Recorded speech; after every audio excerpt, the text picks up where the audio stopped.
Bueno, un gusto estar acá, gracias por invitarme. Bueno, la idea quería compartir con ustedes algunas reflexiones sobre la irrupción tecnológica. En cierta medida, somos culpables nosotros de lo que va a estar pasando y lo que está pasando en los próximos años, o no sé si tan culpables, pero somos parte de eso.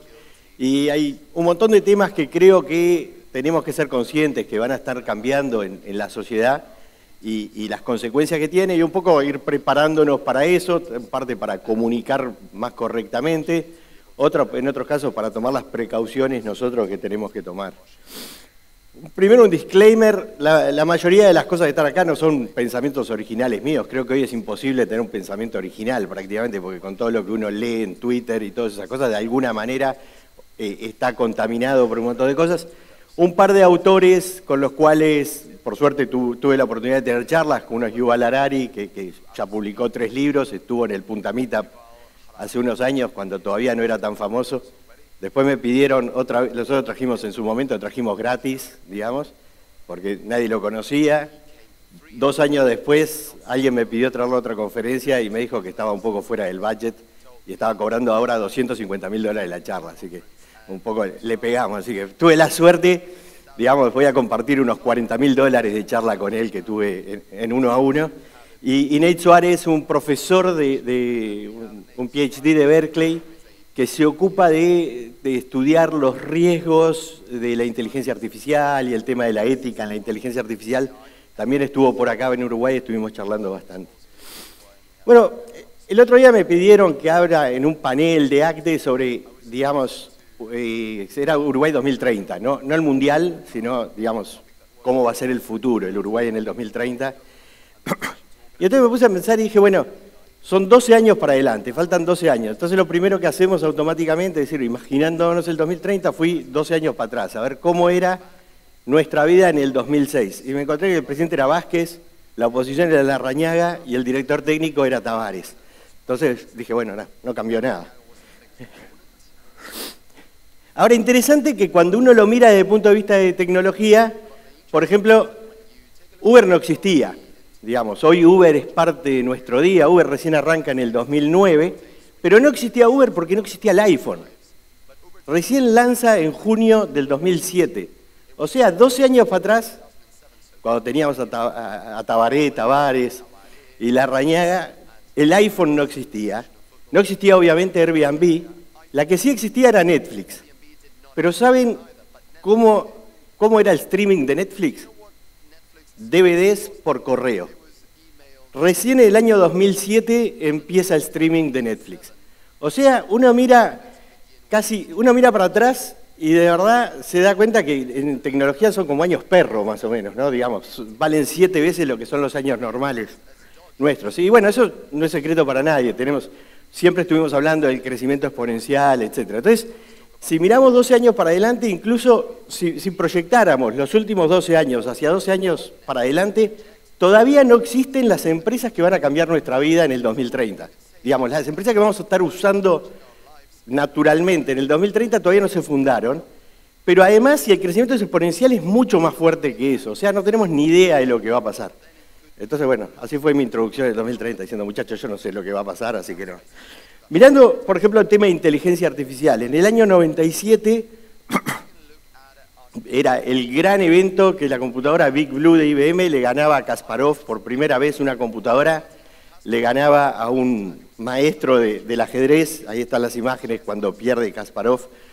Ahora, en el año pasado ya hubo competencias entre humanos contra computadoras, perdieron totalmente la gracia. Ahora son competencias entre computadoras, ¿no? Entonces el año pasado fue las dos, digamos, el AlphaZero nuevo de Google contra el Stockfish, que era la computadora campeona de ajedrez en ese momento.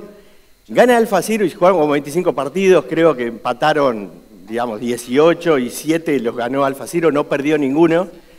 Pero lo más interesante es que AlphaZero había aprendido a jugar al ajedrez en 4 horas jugando contra sí misma. Digamos, todos los otros programas se los habíamos enseñado nosotros mostrándoles todos los partidos de los maestros de ajedrez y acumulando esa información. En el año pasado la computadora que ganó aprendió sola, por sí sola, jugando contra sí sola. Creo, ahí estamos viendo la capacidad que está teniendo hoy la inteligencia artificial.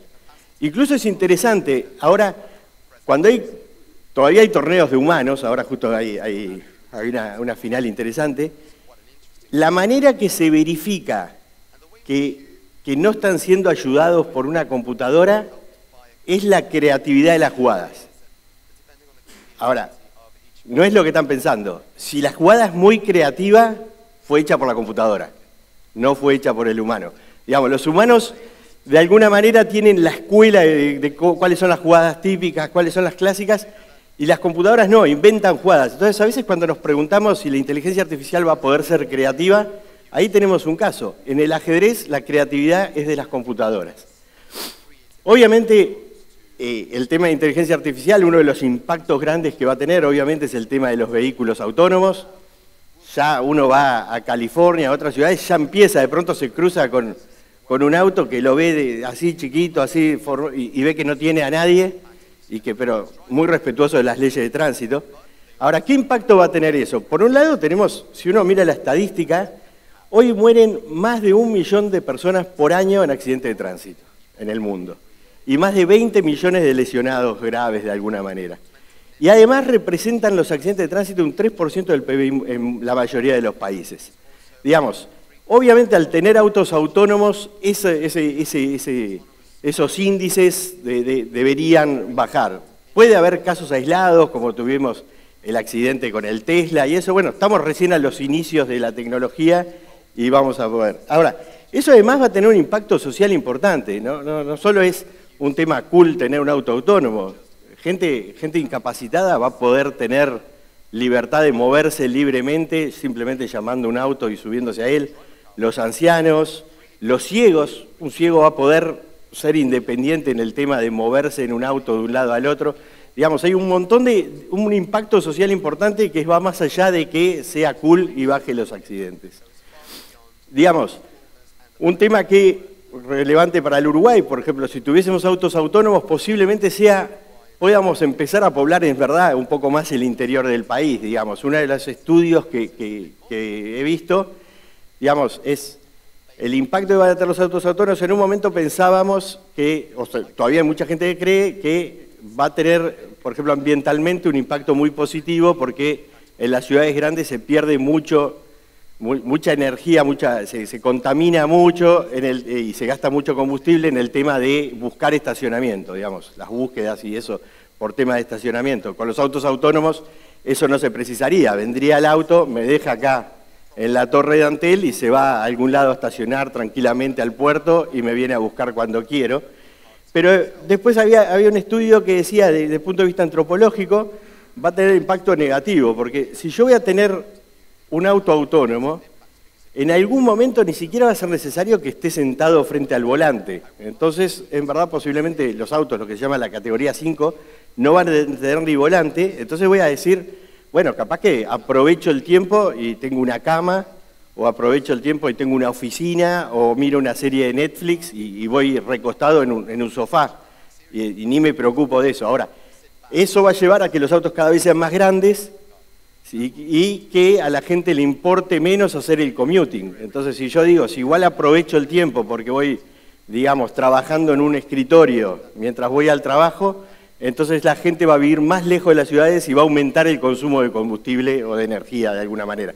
Entonces, y eso uno lo mira para el Uruguay y dice, podríamos empezar de verdad a poblar un poco más el interior, que a veces cuando uno pasea por el interior ve estos paisajes, son divinos, pero dice, bueno, esto en cierta medida es un crimen que no haya más gente viviendo aquí.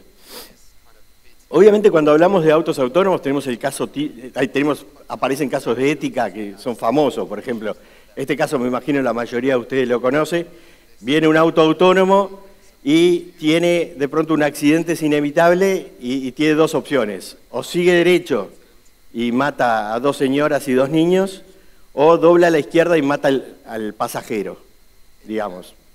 En verdad, eso puede pasar hoy, lo que pasa que nadie lo piensa anteriormente y lo que reaccione el pasajero, el conductor no lo vamos a poder culpar por haber hecho una cosa o la otra. Pero en el caso de los autos autónomos esto va a ser una opción de programación, o va a ser el programador o va a ser una opción de configuración. ¿Viste? Configure el auto, qué color lo quiere, quiere que mate a los pasajeros o quiere matar, digamos, o de verdad, posiblemente regulemos y digamos, no, tiene, digamos, podemos llegar a un nivel que diga, no, que calcule cuál es la pérdida máxima para la sociedad y mate y trate de minimizar la pérdida. Entonces, en este caso, va a decir, bueno, Pablo tiene ya 55 años, ya dio lo que pudo, lo reventamos a Pablo y dejamos a los chicos estos que vivan. Pero después, en algún momento, digamos, podemos regular y decir, estas tienen que ser, digamos, darle en cierta medida un ISO 400.032 que diga cómo se tiene que comportar éticamente un auto, pero después posiblemente algunos fabricantes no lo cumplan. Entonces quizás, digamos, los fabricantes americanos y europeos cumplan con ese protocolo, con esa lógica, pero quizás un auto chino o un auto ruso decida no, y entonces hay mucha gente que va a decir, bueno, yo me parece que va a comprar el auto ruso porque es mucho mejor, ¿viste? Digamos, encontrará alguna excusa, pero todo ese tema de ética, este es un caso muy típico que se discute mucho, pero como estos hay miles, y en ese sentido nosotros como desarrolladores, como programadores, como líderes en tecnología, tenemos una cierta responsabilidad. Obviamente tenemos, cuando estamos hablando de autos autónomos y cualquier tipo, robots, todo tipo de autonomía, tenemos un tema complicado con el cyberhacking, la ciberseguridad, ¿no?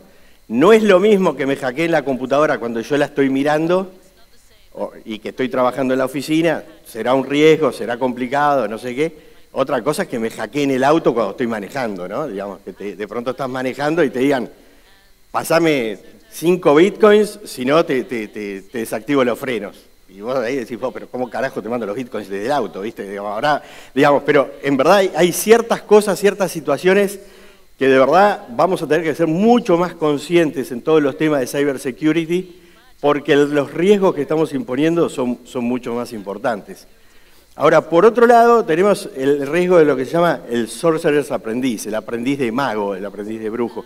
Digamos, viene de un poema de Goethe de hace cientos de años, pero la idea es, digamos, que de alguna manera cuenta de que el mago, el brujo, sale de su lugar de trabajo y queda el aprendiz y tiene que cargar agua. No sé si recuerdan la película de Disney, la mayoría de ustedes son demasiado jóvenes, esta película Fantasía, que fue una clásica de Mickey Mouse, y entonces que en verdad el aprendiz tenía que cargar agua, llevar agua, y dice, no, mejor embrujo a la escoba para que lo haga solo y cargue el agua. Pero no le puso una opción de stop, digamos. Como buen programador, hizo un poco, dijo, vamos a ser agile, vamos a salir primero con un MVP, y bueno, y salió, y arrancó la escoba, y de pronto dice, se llenó el cubo de agua que tenía que llenar, y la escoba seguía, ¿no? Entonces, bueno, dice, no lo podía parar, en un momento corta la escoba en dos, y ¿viste? Para matar a la escoba se divide en dos, y empieza a seguir dividiéndose en dos, y de verdad se llena todo y se inunda todo. Esa es una parábola interesante de lo que nos puede pasar en el tema de inteligencia artificial, digamos. Por un lado vamos a decir, bueno, programamos el robot o el auto para hacer algo.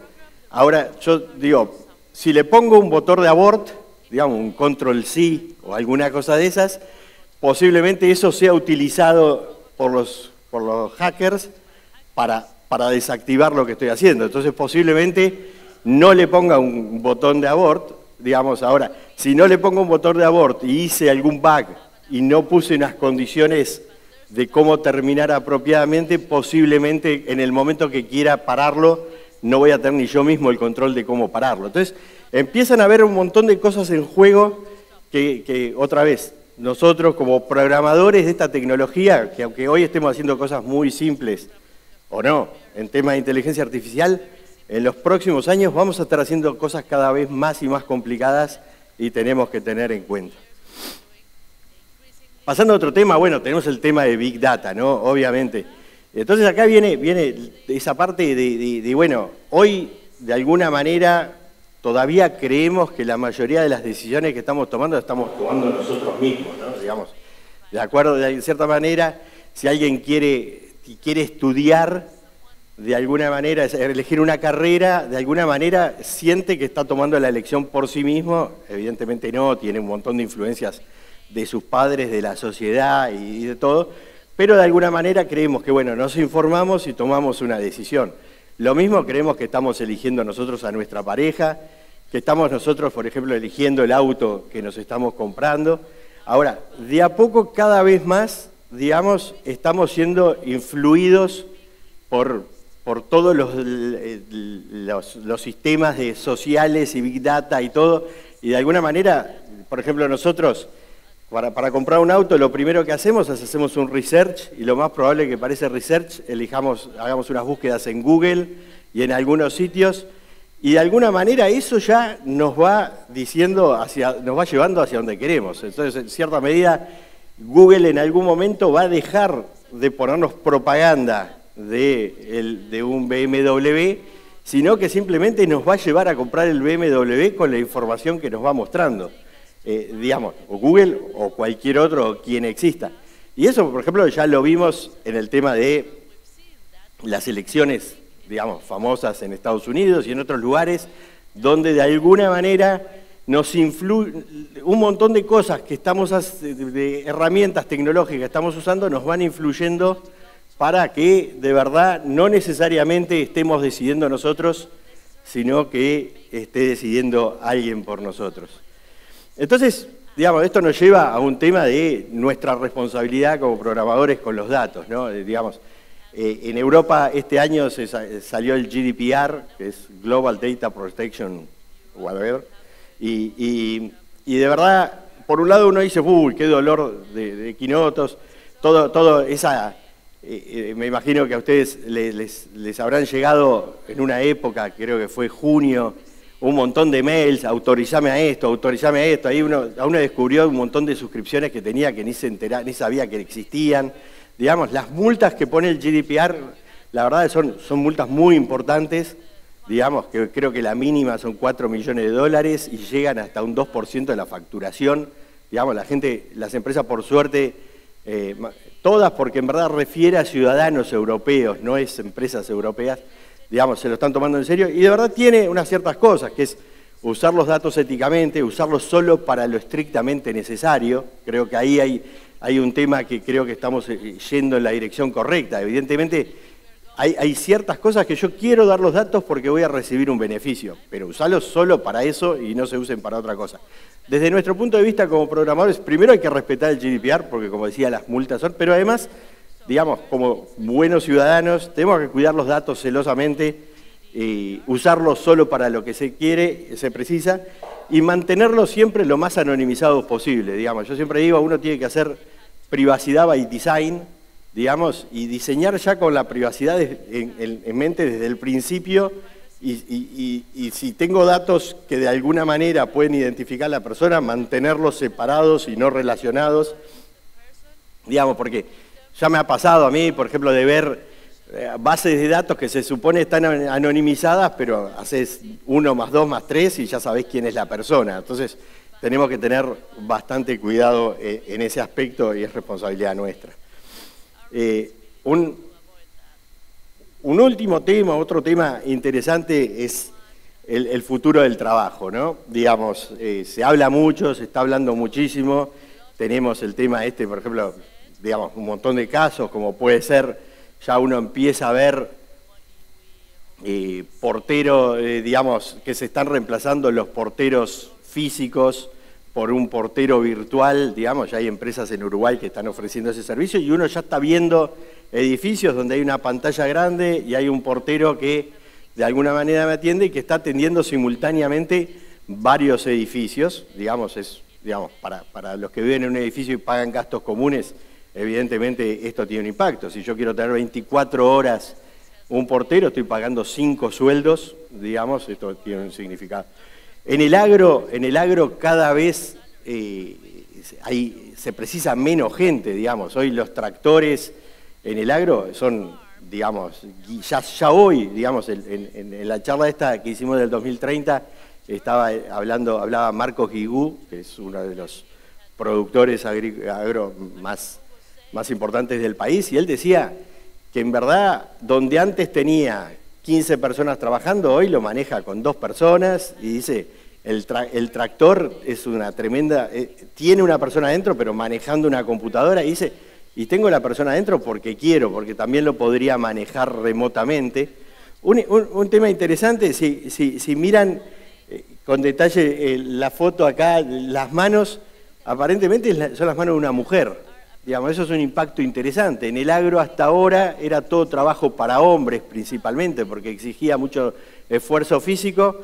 Ahora, si lo que tenemos que hacer es manejar un dron o manejar una computadora y eso, evidentemente va a ser mucho más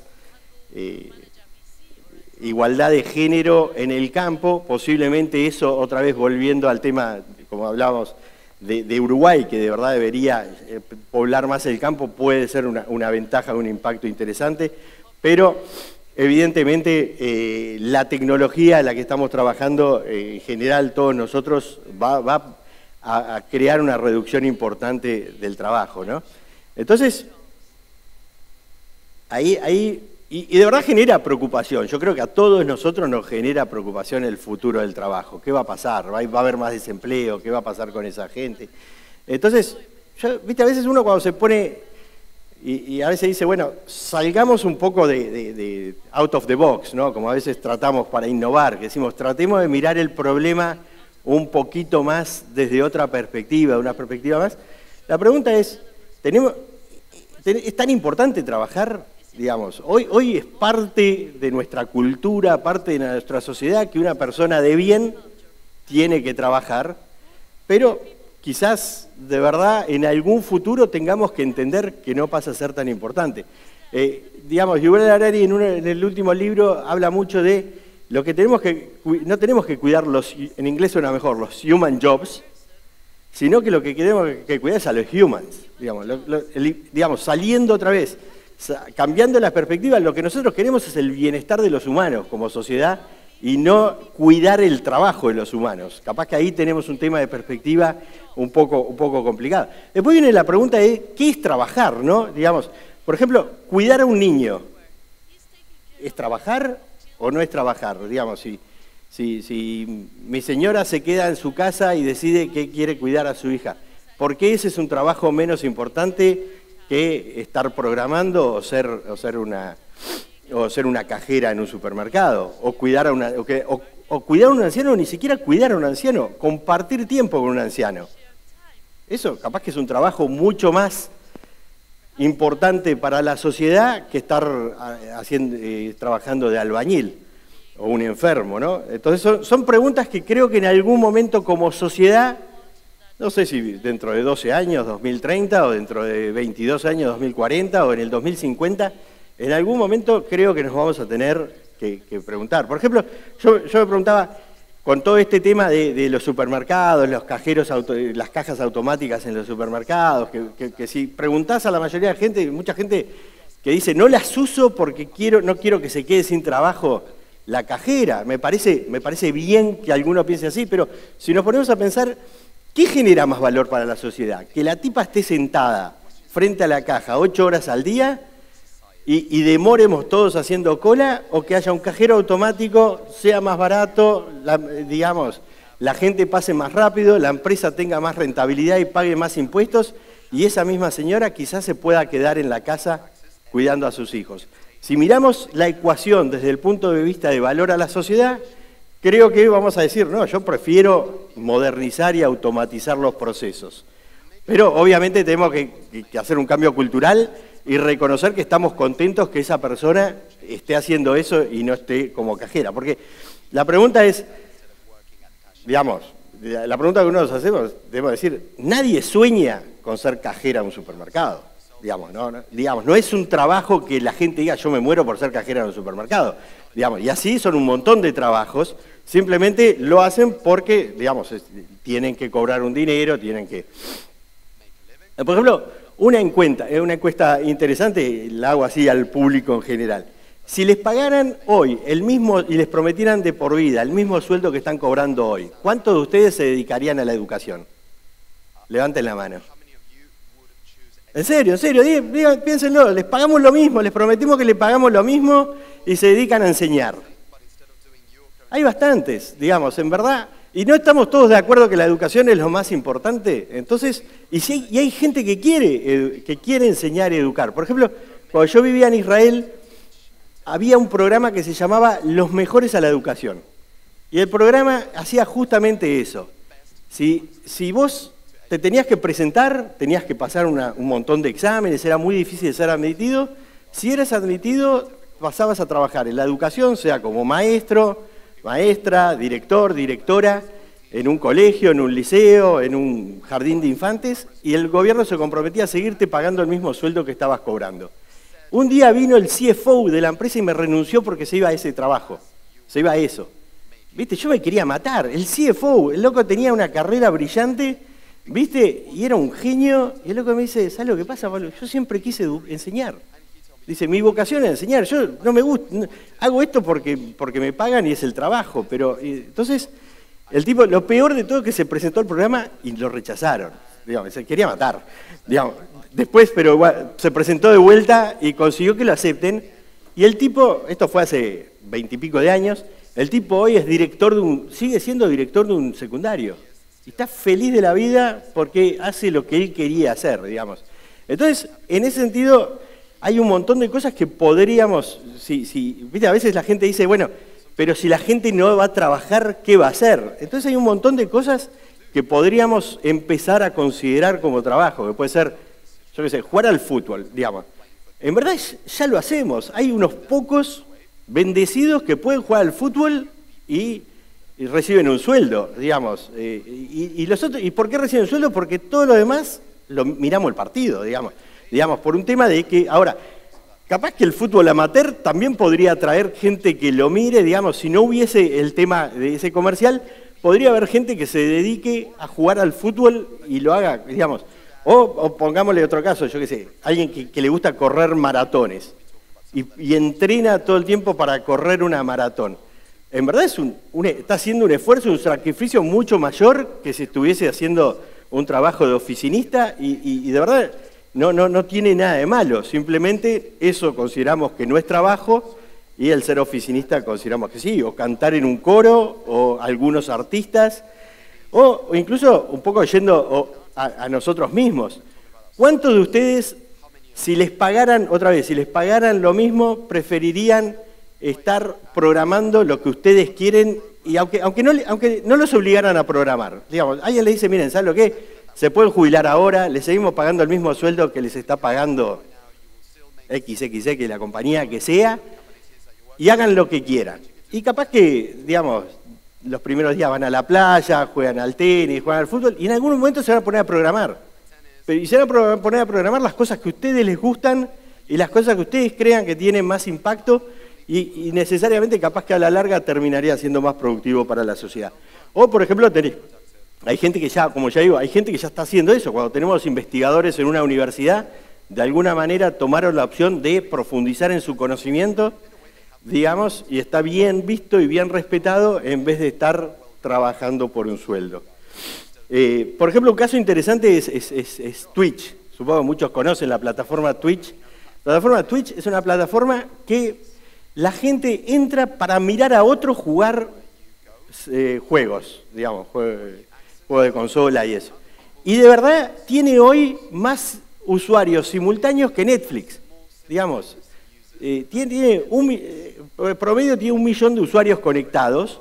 La gente, hay gente que juega y los están mirando, miles de personas viendo cómo juegan, y entonces uno dice, bueno, yo lo primero que pensé, dije, bueno, la gente mira cómo juega porque quiere aprender.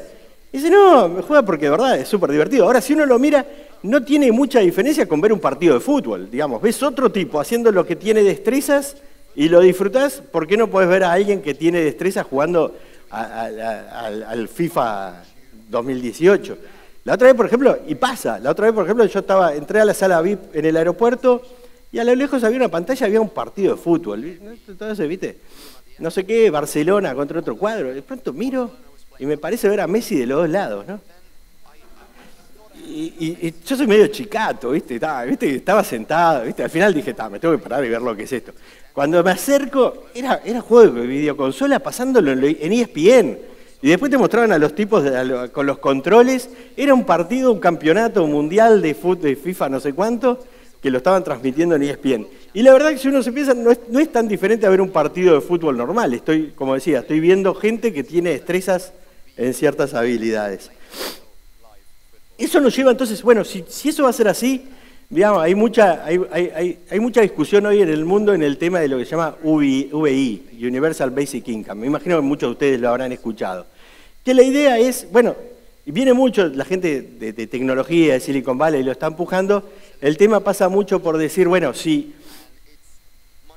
de verdad no va a haber trabajo, y Silicon Valley dice, y en parte es por culpa nuestra, ¿qué vamos a hacer con la gente? Entonces hay gente que dice, bueno, ¿saben lo que? Que todo el mundo tenga, digamos, pagan un impuesto los robots, las corporaciones como Google, Amazon, los que están haciendo plata con todo esto, y con ese impuesto le pagamos un sueldo básico a la gente para que no trabaje, que haga lo que quiera.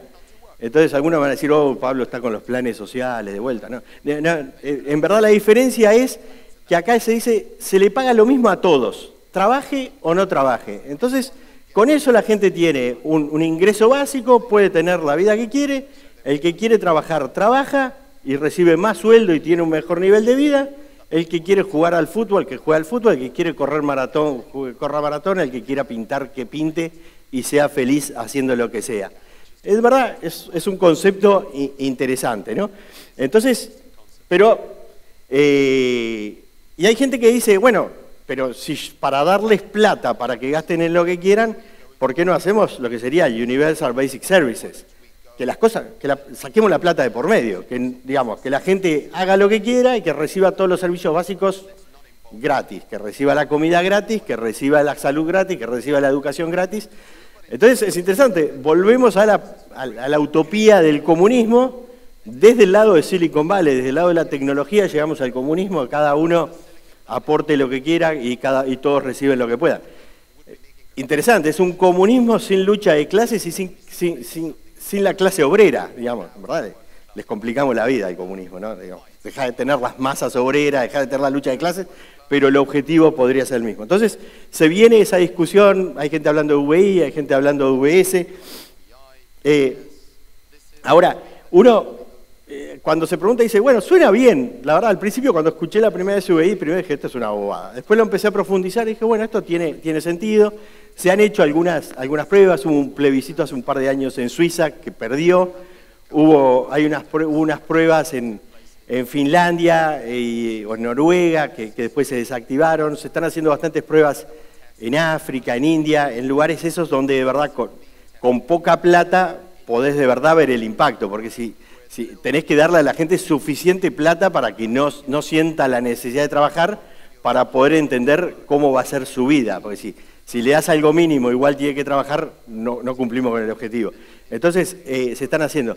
Ahora, ahí se viene, por ejemplo, otra pregunta, que la gente dice, fantástico, me encanta el VI, pero ¿qué quiere decir la U, universal? Digamos, hasta ahora todo el mundo que habla de universal está hablando de su propio país, digamos, diciendo, bueno, yo pago más impuestos para que no haya desempleo en el Uruguay. Pero ese no va a ser el primer desbalance que vamos a encontrar. El primer desbalance que vamos a encontrar es entre Silicon Valley y Bangladesh. Digamos. Entonces, la pregunta es, ¿la gente de Estados Unidos va a estar dispuesta a pagar un impuesto para que los de Bangladesh no trabajen? Digamos, ahí viene una parte que tenemos que ver.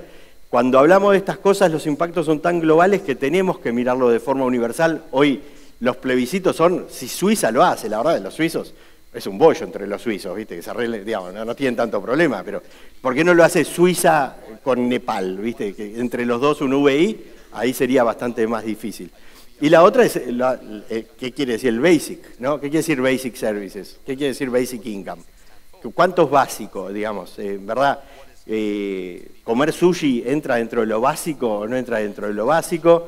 En algún momento capaz que vamos a decir, no, ni loco, y después en un momento la gente va a decir, vos pará, pero que ellos comen sushi, yo no como, yo también quiero, o qué nivel, otra vez, podemos hablar de tema de los tratamientos oncológicos y todo eso, a la larga cuánto es básico y cuánto no.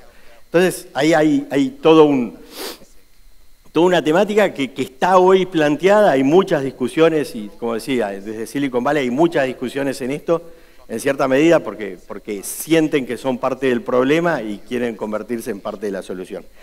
Bueno, entonces, como le decía al principio, me parece que tenemos, como tecnólogos, como gente involucrada en tecnología, tenemos mucho para pensar, mucho para reflexionar, más allá de estar picando código o tratando de ver cómo le facturamos al próximo cliente. Muchas gracias.